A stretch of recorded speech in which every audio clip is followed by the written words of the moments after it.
Yo, what's good, YouTube, man? Welcome back to the channel, man. I'm on this channel on YouTube, man. I'm on this team, crew, family, and community on YouTube, bro. Listen, today we got a Steph Curry is the greatest shooter of all time. Of course, we know that. But, man, shout out to Clayton Crowley for these videos, man. You doing a good job with these vids, man. I'm enjoying them. But, let's watch this video, man. No need to do too much talking.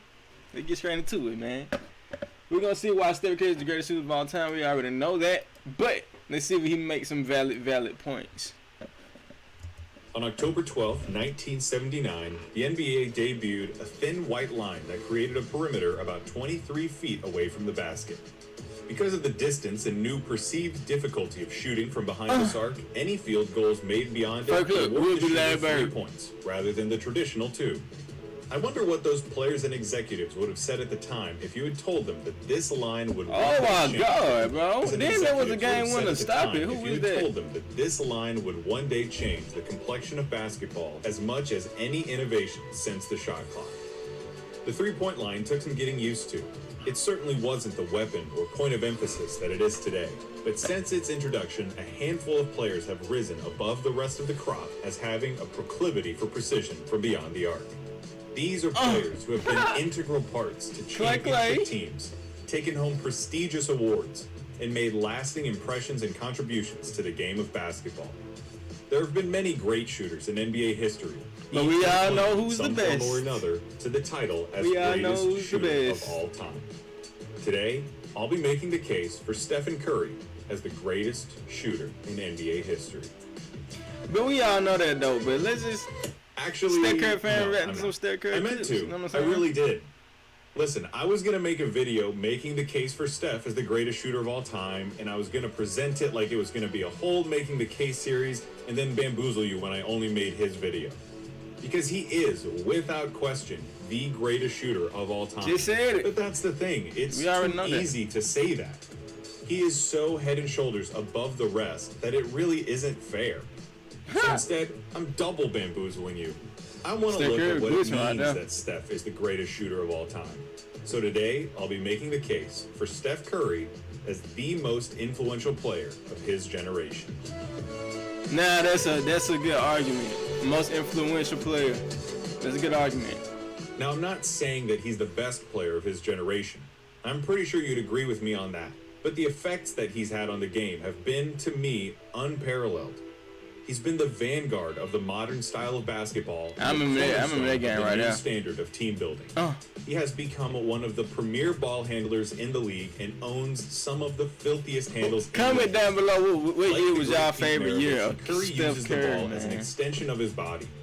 His movements are quick and sharp, but fluid. I like the 2015 his first championship run. Like Kyrie Irving.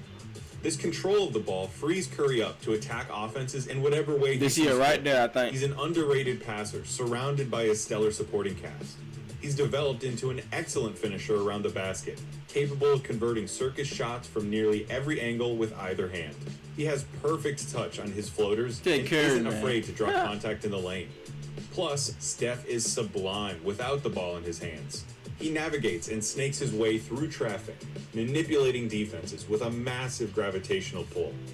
Steph commands attention on a basketball court the same way Jerry Rice drew attention on the gridiron.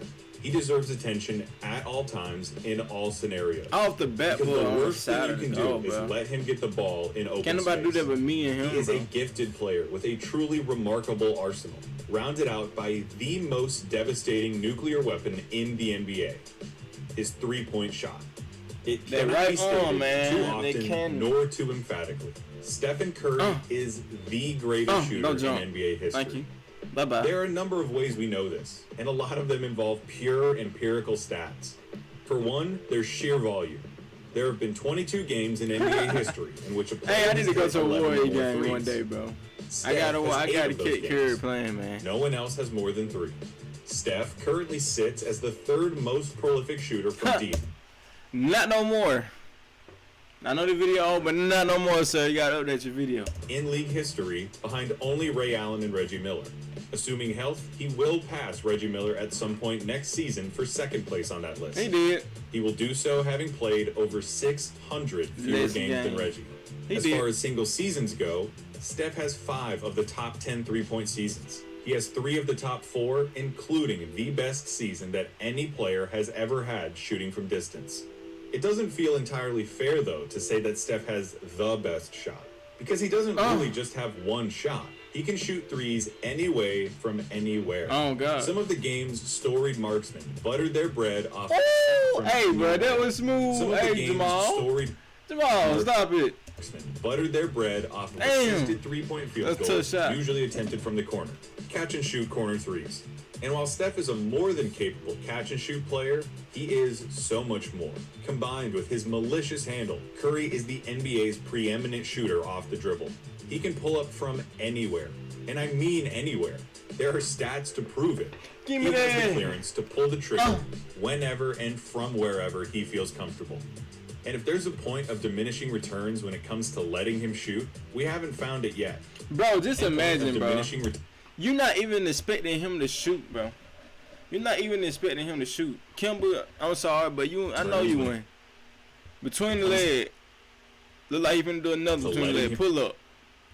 Shoot. That shit is too quick, bro. And if it feels like Steph makes threes more often than just about anyone, that's because he does. In the history of the NBA, he has the 6th highest 3-point field goal percentage. He sits behind only his coach, Steve Kerr, his brother Seth Curry, late 90s and early 2000s sharpshooter Hubert Davis. But that's only because Steph Curry, like, he a ball dominant type of shooter. Most of these guys, they were just spot up shooters. That's why their field goals are higher than Curry's. So, what the hell I just do? The late, great Drazen Petrovic and Duncan Robinson, who has yet to attempt 700 three-pointers in his career and who looks nothing like me.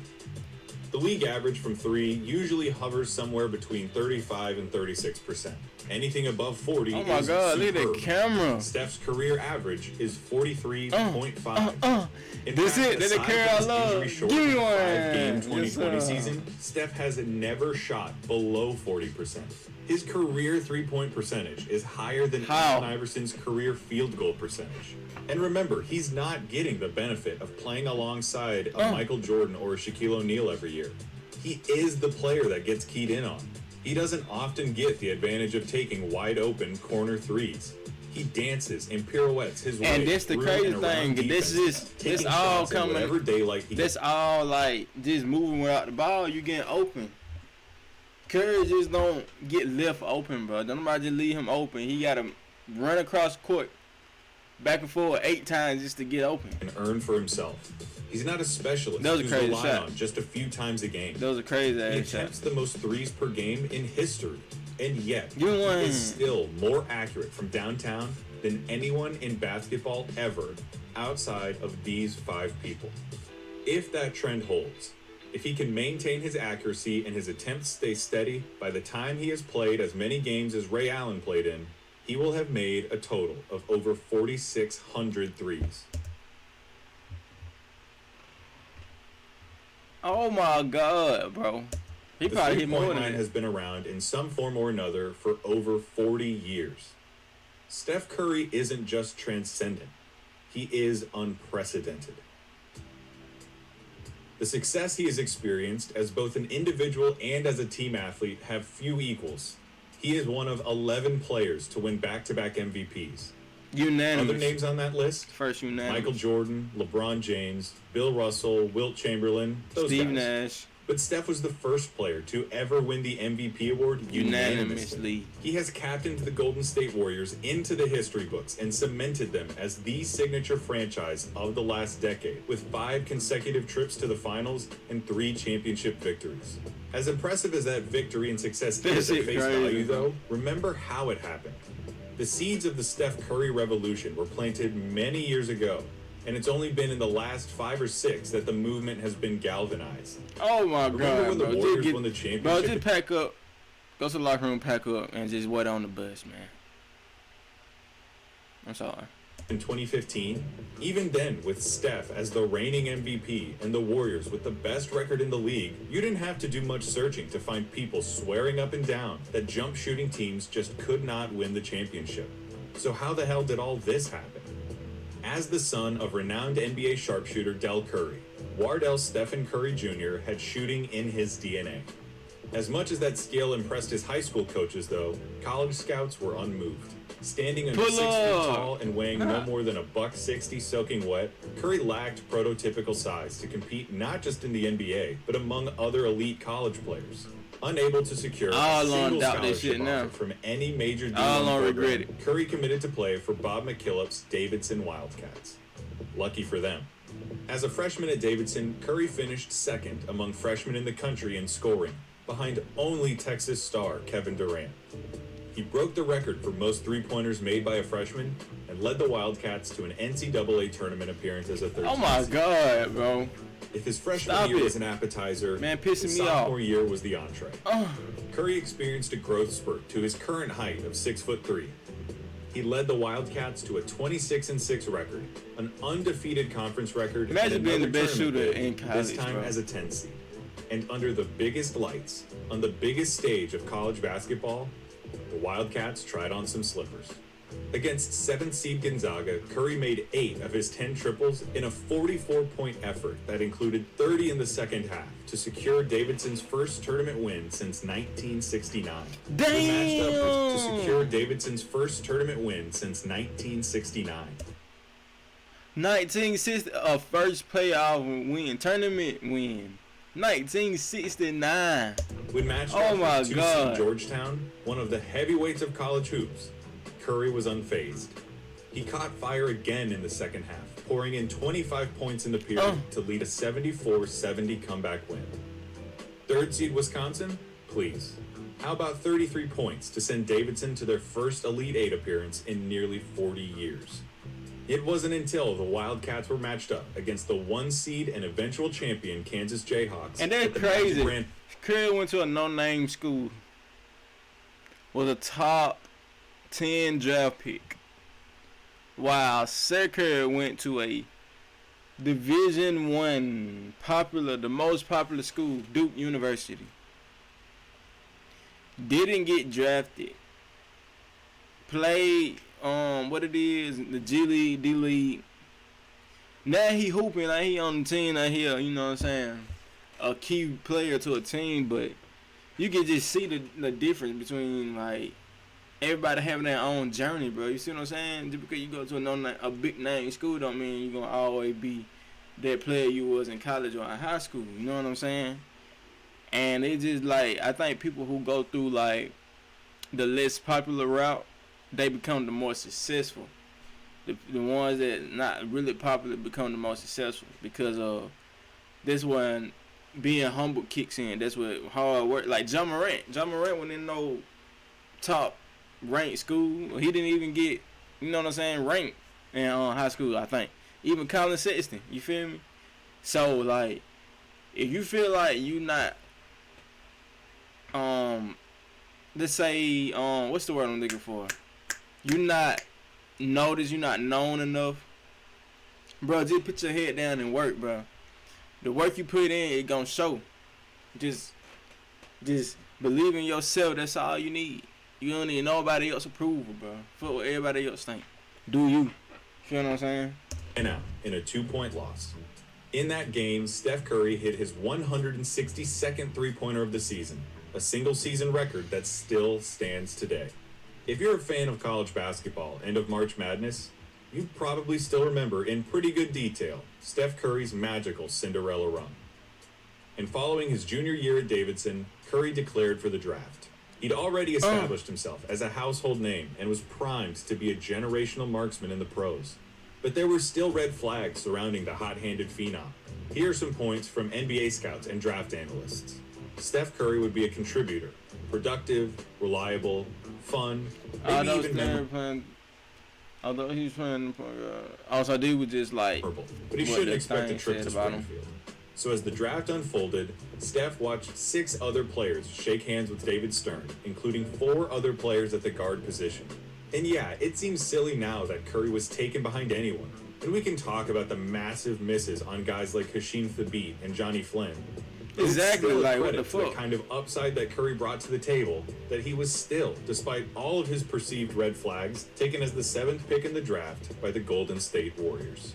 And once in the league, Curry quickly The smartest put to rest any motherfuckers kind of in the skepticism. game, man. He proved that he could be an The effective smartest shooter GMs at the in the next league. level, established himself as a primary scorer, and finished second in Rookie of the Year voting to Tyreek Evans. But it wasn't long until that excitement turned to worry. After undergoing ankle surgery and missing 8 games of his sophomore season, Curry required more intense ankle surgery and missed 56 games of his 3rd professional season. Once 50, again, damn, Dell's oldest 56. kid was being doubted. Once again, Steph Curry was a gamble. His ankles were a liability, his future had major question marks around it, and his career was at a critical juncture. Huh, The not Warriors no more. went all in and gave Curry an extension through 2016, a contract that many considered risky. He had overcome so many odds just to get here. Was it possible for him to continue defying them? Oh my Yes. God, that man was a The problem in following his season, younger Curry career. played in 78 games, averaged nearly 23 points a game, and broke Ray Allen's record for most threes in a season with 272. He had a breakout game on national television against the New York Knicks in Madison Square That's all Garden, you need, in that which breakout he played game, every man. second of the game, hit Look at 11 Curry, of 13 man. threes, and scored a league-high 54 points. In 2014, Steph again played in 78 games, was named to his first All-Star game, and made second-team All-NBA. After a 7-game loss to the Clippers in the first round of the playoffs, the Warriors replaced head coach Mark Jackson with Steve Kerr, and the rest is history. I mean, is it any surprise why Steph's story is so popular? He's been undervalued at every stop, and he's made everyone who's bet on him rich. He was too small for the major programs, so he puts Davidson on a national stage. He played at a mid-major and was still too small, so he fell to 7 in the draft for the Warriors. Under Armour signed him to be their signature athlete after his ankle surgery because he couldn't command as much money as LeBron and Kobe. He's won 2 MVPs, 3 championships, and submitted one of the most outstanding single campaigns in the history of team athletics with his magnum opus, the 2016 regular season. Yes, As sir. important That and first ring, impactful as the motherfucker. 2015 championship was for the Warriors and for basketball, there were still plenty of dissenting voices that called the ring a mirage. They said that the Warriors Kelly only Olynyk, won you because can of be dirty injury for luck in the them. playoffs. Ain't They even were gonna healthy and their opponents weren't. The Warriors were fake champs. They were bound to be exposed. But they didn't lose. And they didn't lose some more. And they continued not losing until they were 24-0. By the time they lost, they had not only set the best start to a season in NBA history, they had broken Oh a my God, Tony, bro. 131 Hey, bro, the get best off start me, to a man. season First of all, why you hooking in on NBA me, bro? history. Get off They me, had bro. broken a Oh my God. 131-year-old record held by the 1884 St. Louis Maroons, a now defunct baseball franchise, for the best start to a season in major North American sports history. The Really? rest of the season saw more of the same as the Warriors tore through the league in a whirlwind and took the world by storm. Along the way, Steph led the league in scoring and That was steals. before folk figured the Warriors out, so that's why they was blowing motherfuckers He out, became man. the 7th player to have a 50, Look at 40, that. 90 Look season. at that. He also broke his own three-point record. Actually, broke is the wrong word. He obliterated it. Before 2016, no player had ever hit more than 300 triples in a single season. And he hit Steph one hit and on. 402. To this day, no one has come all that close. James Harden has come the closest, but even he fell 24 threes short and took over 1,000 threes to get there. When Steph set his record, he took less than 900. The Warriors were the Damn. most entertaining show on television. The offense had beautiful ball movement, fast-paced attacks, and I just love that whole masterful roster, shooting bro. displays across the roster. The players all had a synergy with each other that made the Warriors a force on both ends of the floor. That synergy translated to a 73-9 regular season record, the NBA's best regular season ever, by anyone in history. And the catalyst for the best Oh my regular God, season bro. ever by anyone in history was now the most popular basketball player in the world. The baby-faced assassin was flipping the stereotype of shooters on its head. The undersized Give me point that. guard was breaking the mold for what it meant to play at his position. He Give me appealed to that. all ages. Kids love Steph. Look at Eli. Eli loves Steph. How fitting was it that Steve Kerr was hired as the head coach of the Warriors? Steve Kerr, the most accurate three-point shooter ever, certainly must have felt some kind of kinship with players like Curry and Klay Thompson. Steve Kerr, who had been coached by the Greg Popoviches and the Phil Jacksons of the world, was able to incorporate just to be a coach, bro. I don't coach he was around, bro. Was the one to tell Steph Curry, Klay Thompson, the Warriors, and the league the light like a modern and Phil Jackson. You might argue that despite this league-wide shift in emphasis, that someone like LeBron or Kevin Durant is more influential, though. LeBron, after all, has been the face of the NBA. LeBron, the best player in the league, for what Curry's like the more influential player Plus, in the league. his decision to join the Miami Heat helped set in motion the player empowerment era, in which players have been liberated to pursue their interests first, rather than those of the organization or fan bases. To that end, you might also say that Kevin Durant had a greater impact. His decision to come to the Warriors following the 2016 finals was the extreme and logical conclusion of LeBron's decision. It was possible only because of a random salary cap spike and continues to send shockwaves and ripples throughout the league. I was so shocked when KD signed to the Warriors, bro. This era I remember the day and everything. As the three-point era. And it is Steph Curry who has brought it into being and blossomed within it. Plus, as far as player empowerment goes, KD went to Steph's team. One of the best players of all time joined forces with the guy who had just won 73 games in an 82-game season. It doesn't get much more player empowerment-y than that. And if you want to say that two of Steph's rings were won with Kevin Durant, that's fair. But remember that at no point, no matter how KD, like, bro, this is the thing, bro. When KD with the Warriors, KD job was just a hoop, bro. That man job was just a hoop. He ain't had to worry about bringing the ball up the floor. He ain't had to worry about making the play. Now with the Brooklyn Nets, this man is stressed. That man skinny as hell now. This man is stressed. He got to worry about Kyrie not playing. He got to worry about James Harden on the league. He got to worry about Young and them. He got to beat out. Like, he got to score every fucking bucket, bro. Imagine you being one of the greatest scorers in the game. And you got a shooter like Steph Curry. They're getting double teamed majority of the game. You wide open, bro. Why would you not stay, bro? Your job is just to get that motherfucker, put it in the bucket, bro. That's all you gotta do. The man, his game was just so like free with the Warriors, bro. It's just like he's stressing like fuck with the Knicks. He took home. Was that Warriors team ever KD's team? It might have been one of the reasons he left. It was always Steph's team. Not because Steph strutted around declaring superiority, but simply because of the Duncan-esque rock that Curry had become for that franchise. And while he was breaking basketball, he broke me too. You see, when I first got into basketball, I was in high school. I was late to the party and I decided that I needed a team. I hooked my bandwagon up to the Clippers. And believe me when I tell you, I hated the Warriors and I hated Steph Curry. I was one of the haters and doubters. Oh yeah, cause the Warriors, Curry used to cook Chris Paul ass up every fucking game. I ain't gonna cap, bro. They won the 2015 championship. I couldn't stand them. So imagine my horror when the Warriors roll out the best start in American sports history. Everybody fell in love with Curry and the Warriors. It sucked to root against those Warriors. It sucked to root against Steph Curry. For one, they always won, so rooting against them yielded few results. But more than that, I felt like I was depriving myself of an immutable experience. Teams weren't supposed to be this good. This was a once-in-a-generation type of experience. But I kept the faith. I walked the straight and narrow. I listened through bleeding ears to everyone gush about how fresh and enjoyable and electric the Warriors were. And every time they were on TV, I watched through gritted teeth as they castrated another helpless team as they rode towards history. Finally, one day, with my resolve having been beaten down senselessly. That's a tough ass shot, bro. I remember exactly where it happened. I remember who I was with, what I was doing, and how I felt. Saturday, February 27th, 2016. What? The Warriors were 52-5, looking to stay on pace to surpass the 96 Bulls. I watched the game live, matter of fact, y'all. Night was the Oklahoma City Thunder. Russell Westbrook and Kevin Durant. I watched the game live. That's crazy, man. Mike Breen and company in Oklahoma City. It felt like a very big deal. And it was. The game lived up to every bit of hype.